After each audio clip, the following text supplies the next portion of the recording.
Fear of visibility is just absolutely crippling. You're just not going to be able to get out of your own way if you're afraid of being visible. And it just shows up in so many different ways. I remember I moved to the United States when I was 11, started 6th grade, and within a few weeks of starting school, the most beautiful girl in the class, Cindy, she dropped a note on my desk asking me to go with her. It would have been my first girlfriend ever. I was like crazy about her, but I was afraid of being visible. I was afraid of being seen, and so I just didn't respond initially, and then I just teased her because I was afraid of the connection. I was afraid of getting what I wanted most. And in 7th grade, my teacher, Mrs. Judd, saw that I had a bit of the actor in me, a bit of the performer, and so she wanted to encourage that. So read for the lead role in the school play, and I deliberately sabotaged my efforts so that I only got a non-speaking role as a shepherd, because I was afraid to be visible. YouTube channel in 2007, and there were stages where I made a lot of videos. I kind of had to psych myself up to get into a certain frame of mind to make these videos, but then there were years where I hardly made any videos. I would say between 2012 to 2015 I hardly made any videos on this side, and I knew I wasn't making videos, and I just didn't feel confident enough. I was struggling with $50,000 in credit card debt. I wasn't I was reading a lot of Steve Saylor and wasn't sure how public to go with those ideas, which seemed to me just self-evidently, obviously true. And so I lacked confidence, I felt insecure, and so I hardly made any videos for those 3 years. And if one has, say, some big, deep, dark secret, you're not gonna want to make a lot of videos, are you? Because the odds that someone will find out your deep, dark secret is pretty high. And so feeling afraid of your past, not wanting people to know about you, that's going to have a massive inhibiting effect. Obviously, you're not going to succeed in any kind of public way if you're scared to death of people getting to know you. If you haven't tried to clean out the wreckage of your past, you haven't made peace with your past, or you simply haven't made peace with who you are, that's going to have a massive inhibiting effect on being visible. And you're just not going to be prosperous unless you're willing to be positively visible, unless you're willing to show up in the world. You're gonna shrink back from opportunities. You're not gonna follow up. You're gonna have your idea deflector shield on. You're gonna be lonely. You're gonna be afraid of making connections. You're gonna be afraid of other people. You're gonna be afraid of being known. You're gonna be afraid of being spontaneous and authentic. You're just gonna have such a small life. And it's absolutely crippling. So I found 12-step programs were particularly helpful for me in freeing myself up to be positively visible, because I had to come to terms with the wreckage of my past and had to get a right-sized understanding of myself and my gifts, and make amends to people I'd harmed,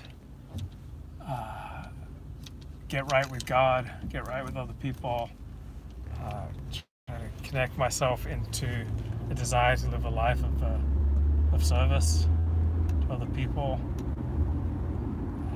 and then also the feeling of being known and heard when you're in a 12-step program. So you can walk into a 12-step meeting and personally know nobody in there, but because you share the same addiction with presumably everyone in the room, you can walk into a room full of strangers with a fairly good degree of certainty that they understand you.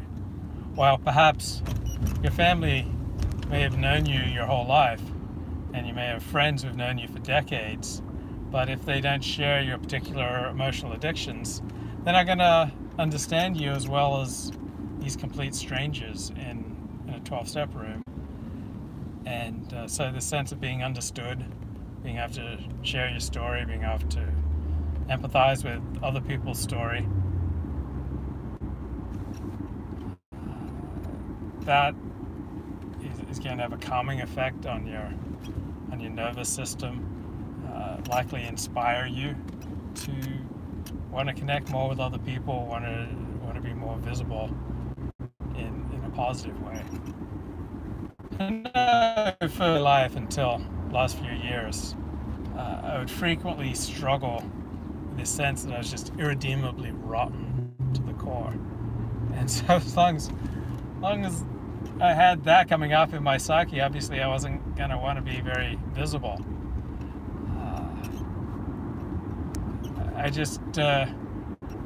I remember going through life and I'd run into someone unexpectedly, and what I was thinking would just show in my face, my fear that I would give off, my desire to isolate,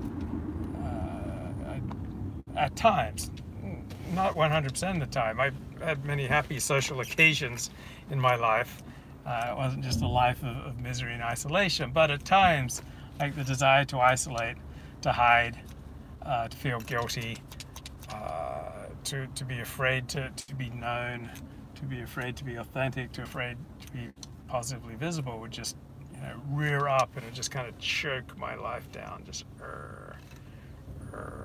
So I'd go through good phases where I enjoyed being visible and I was growing, and I was thinking, I've overcome these problems that have so long haunted me, but then all that so-called growth would go away, particularly because I was usually relying on borrowed functioning. Like someone would come along, befriend me, kind of take me into their family, so to speak, into their social circle, and so I would feel secure, and but it was a security based on my borrowing their higher functioning, and then when they got tired of carrying me, I was placed back on my own resources, and all that growth that I thought I'd engaged in the previous weeks, months, years, just completely disappeared. So I think to want to be positively visible,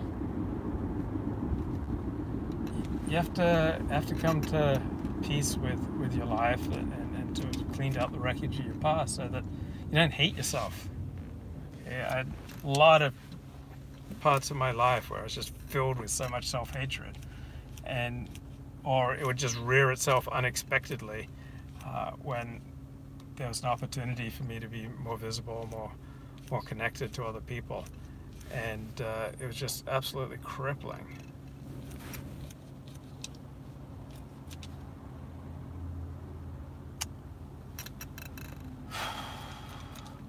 And so I would read all these self-help books, and I'd keep looking for shortcuts and easy ways out, but there was no easy way out. I wanted an easier, gentler way, but there wasn't one. all there was the 12 steps. And so step 1, I had to admit I had a problem. Step 2, accept that there was a power greater than myself that could restore me to sanity. Step 3, to make a decision, turn my will and my life over to that higher power. Step 4, make a complete and fearless moral inventory. And that's when the recovery really began. When I came to terms with the harms that I'd done to other people, come to terms with the resentments that had been poisoning my life were unnecessary. That much of the time I had acted in a way that gave other people an incentive to want to hurt me, and so they retaliated. I didn't like the results, so I hated them. And even in those cases where I couldn't think of anything that I'd done to precipitate them, I had to become willing to extend them the same compassion and understanding that I want for myself. And when I keep renewing this work, then I'm able to live a life free of resentment. It'll crop up in the moment, but when I do an inventory, okay, why do I resent this person? What part of my life did they hurt? Where was I to blame? Can I show them the same understanding, compassion that I want for myself? Then I can let go of the resentment and just be more authentic, be better able to just face the world head on, just look at the world, look at other people, not have to shy away, shrink away, fear other people. When my pursuit of my basic instincts, and the basic instincts are 3: social, sexual, survival, when my pursuit of them was just off the hook, I just wasn't kept within appropriate boundaries, then I'd fear myself, but I'd fear other people, because I know that I'd harmed other people in pursuit of my own satisfaction and my own basic instincts. And so I was kind of cramping and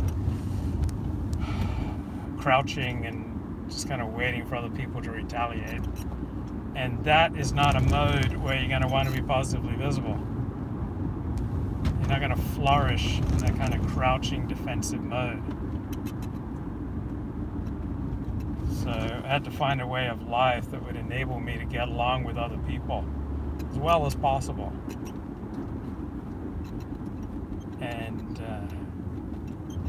when you're flowing through life and getting along with other people, then you want to be visible, you want to party, you want to socialize, you want to contribute, you want to volunteer, you want to help others. Like, happy people want to help other people. If you're kind of sailing through life, getting along well with other people, it just makes you want to be more social, more connected, more visible, do more volunteering, be more concerned about other people's welfare, be less afraid of being known. The more you want to be authentic, and all these things build upon themselves. But you're not going to want to be positively visible if you're living in fear and shame and self-hatred and self-doubt, and you don't have an accurate picture of yourself, and you're kind of relying on manipulating others to try to satisfy your own basic instincts. It's not a recipe for being positively visible. So it used to be, no matter what I tried, I just only kind of succeeded to a moderate degree, because I had all these self-defeating fears, anxieties, self-hatred that just kind of held me in a vice, and I couldn't break out. It wasn't good for my health. Someone told me, many people told me, that the way I was interacting with others and feuding with others and making fun of others and tearing down others, that this would lead to me feeling ill at ease with myself, that I would lack ease, that I would have a feeling of ease, which very rapidly can spiral into disease, illness, depression, collapse. And when you're depressed, when you just want to hide, when you just want to crawl under the covers, okay, that's the opposite of being positively visible. When you're basically a happy person, when you're looking forward to tomorrow, then you want to shine. And you're only going to be happy if you're consistently getting along with people. You're not going to be happy if you're just constantly feuding and having conflicts with people, and hating people and fearing people.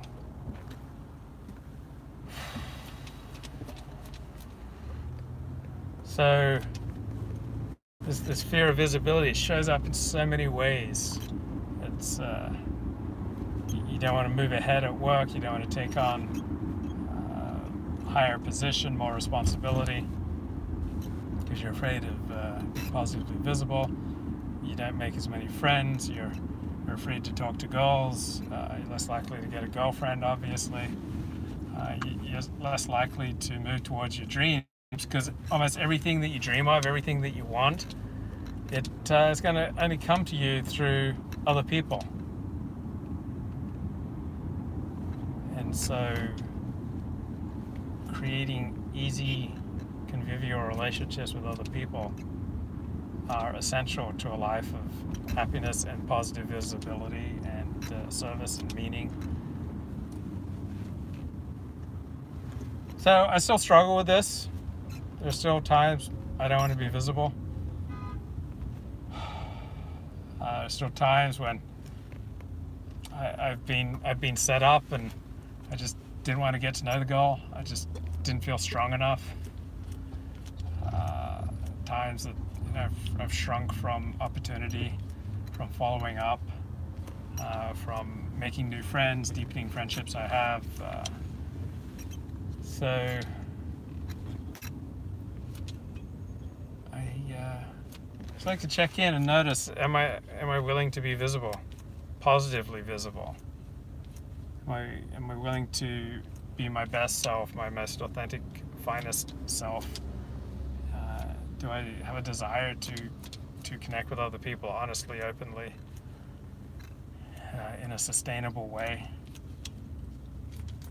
It's a good check, because my happiness and the degree to which I can succeed at almost anything I want, the degree to which I can achieve my dreams, the degree to which I can change my life, all depend upon the degree to which I'm willing to be positively visible, to step up. If you're a painter, then it's appropriate for you to carve out time to paint. If you're a stand-up comic or you have skills in that regard, you go to an open mic and you do stand-up comedy. I once did stand-up comedy, and people have always found me funny, but I didn't take the time to get a handle on how to do stand-up comedy, so it was a disaster. It was mortifying, and I ever did it once. It was like just 5 minutes of hell, and because I hadn't taken the time to learn the craft. I just thought I could get up there and wing it. So you've taken some time to learn the craft of comedy, then performing open mics is authentic. If people tell you that they like your singing, then pursuing singing is authentic to who you are, and you want to be positively visible. If I don't know, you're great at drawing or whatever it is, you get into reality and you thrive. Bye bye.